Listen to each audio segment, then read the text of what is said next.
de aquella época. Eran 4 chicos de Liverpool que se pusieron a cantar y la hacían realmente bien.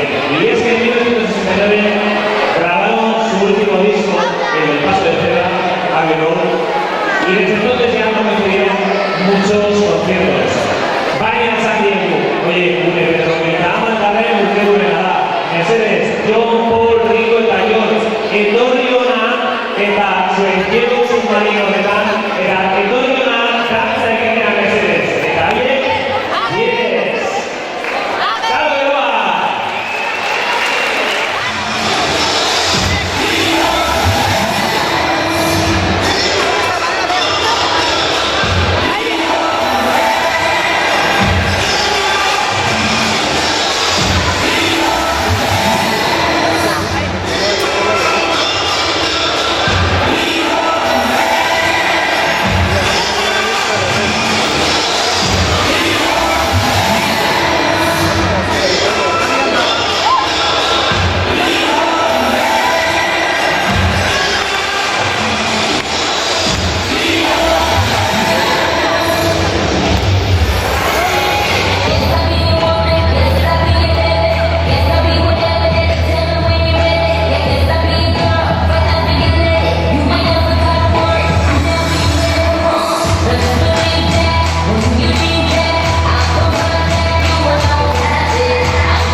In the town where I was born, lived a man who sailed to sea, and he told